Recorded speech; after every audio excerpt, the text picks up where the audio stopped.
Dear Mandela Washington Fellowship Application Search Team, I am Oguine Ifeanacho.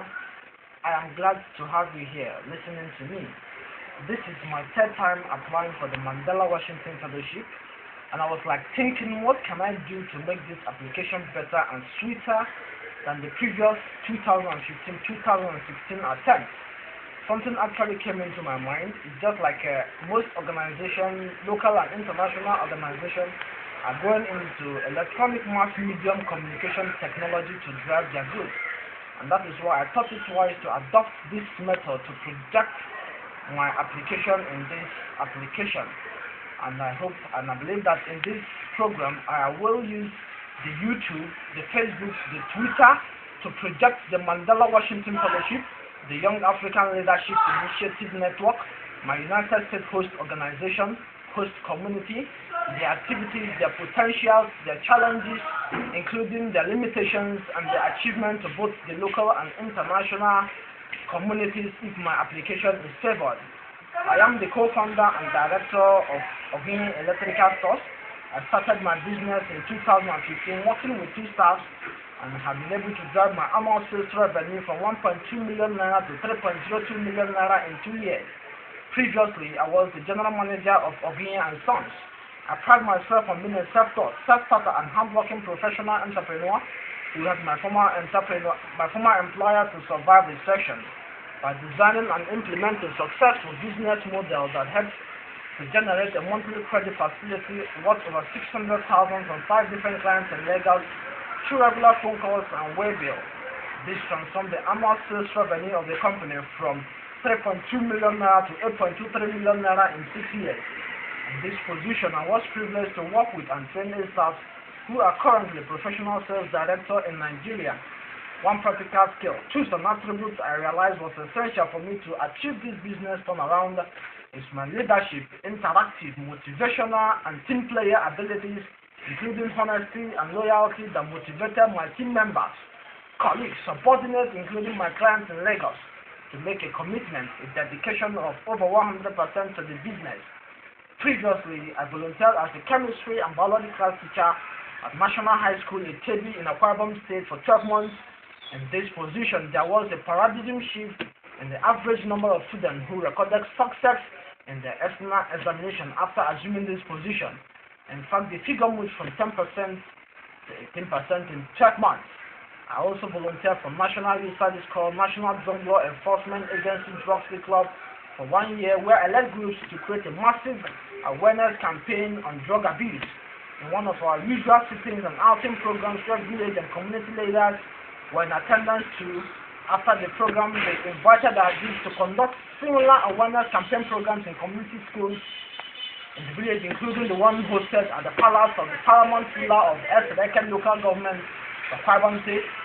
I have a master's degree in biochemistry in 2014 with a special interest in clinical aspects, and currently volunteering 36 to 40 hours weekly at General Hospital Lorry as a physiotherapist under the federal government of Nigerian sponsored Empower Youth Volunteer Programs for 500,000 youths in Nigeria since December 2016, where my roles, among many other things, include training and assisting both adult and pediatric stroke patients with fitness challenges and their regimental exercises to regain their body fitness. According to UNESCO 2013 report, 30 million out-of-school children live in sub-Saharan Africa out of a total of 57 million out-of-school children globally.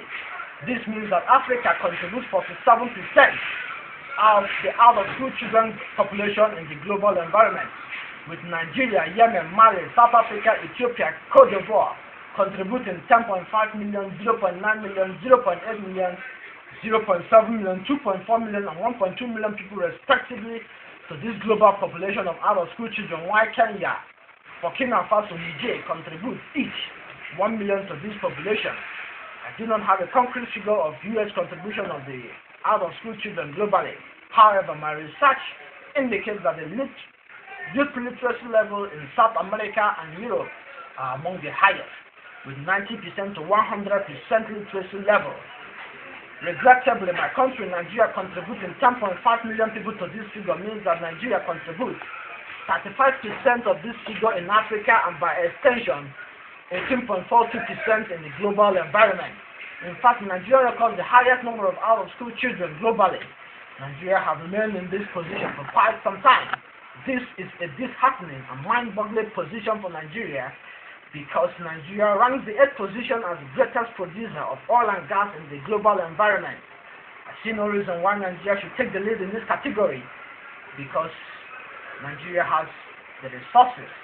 They have the financial resources as well as the human resources, likewise every other African countries. So I keep asking myself, what is the problem with Africa? Where is the originator of this problem? Some people believe that the black man's continent, the African continent, are actually doomed to fail from the beginning of system of things. I do not subscribe to this school of thought. I think that Africa has not done the right thing. Africa have been busy doing the wrong thing.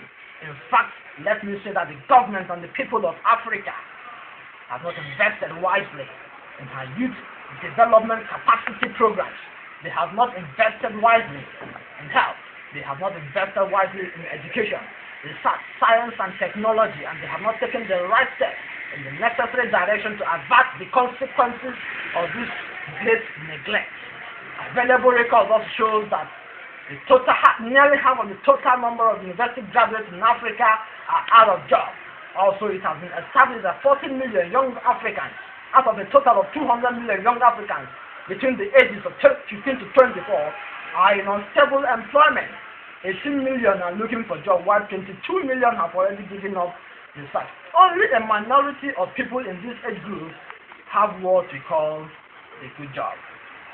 Research also shows that 68% of people living with HIV and AIDS in the global space live or reside in sub-Saharan Africa, and to make matter worse, they still don't have good access to healthcare facilities. However, the African continent contributes only 15% to the global population, with about 1 billion people. The causes of this irrepressible, uncontrollable condition are partly those of the government as well as partly those of the citizens. It is partly as a result of shortages in human resources as well as shortages in funds. It is partly as a result of unavailability of human resources as well as unavailability of funds. It is partly as a result of misappropriation, misutilization, and improper mobilization of available funds and human resources. Let me call this matching of available skills with available vacancies and available roles. In fact, this is like putting a round peg in a square hole or putting a square peg in a round hole. I believe that after this program, communities, governments, organizations, individuals will have more money and better position to build new schools, new hospitals, and upgrade existing ones, and build new social amenities like electricity, water, good roads that will support the life of our citizens. This unacceptable trend, unacceptable report, these unacceptable conditions must be expunged. They need to be exterminated and kicked out of Africa. Something needs to be done. African youth, the Mandela Washington Fellowship has come with the wind of change to bring about this change that we want. And that is why I am applying to see where I can play a major role to reverse, to remove this ugly condition. Let us therefore come together as African youth. Let us therefore come together as Africans to join hands with the Mandela Washington Fellowship to roll this scourge out of Africa, so that together we can have the Africa of our dreams, a united and strong Africa with a strong economic base, capable of competing with her mates in the global environment. My ideal work is to work in an organization where my role is to be leading youth empowerment programs, delivering in the service ranging from after-school, homework, large-scale education, placement of drug abuse victims in safe houses, counseling programs, counseling young juvenile offenders, as well as health fitness training and entrepreneurial skills training, leading in programs dealing with equal provision, equal distribution of health and education facility and life support programs for all citizens. As a professional sales director in Nigeria with experience in health, education, agriculture, humanitarian activities, and manufacturing sector, I want to serve in an organization where I could give back to the community. I could give back to the community according to my skills, according to my experience, and according to my education by training or assisting people and organizations in this capacity if I get a similar position. Let me at this point reiterate that my present work schedule in Nigeria is flexible, and I will make a total of 6 weeks commitment working in the United States of America to acquire these necessary tools, these necessary skills to achieve these goals, these dreams and interests. Finally, if my application is favored, I will bring the can-do spirit, the never-die spirit of Nigerians to all my activities in the United States of America. And after 6 weeks of my successful service, I will take the images, the successes, and the aspirations of my host country, the host community, the host organization, and finally, the aspirations of the Mandela Washington Fellowship back to Nigeria. Thank you.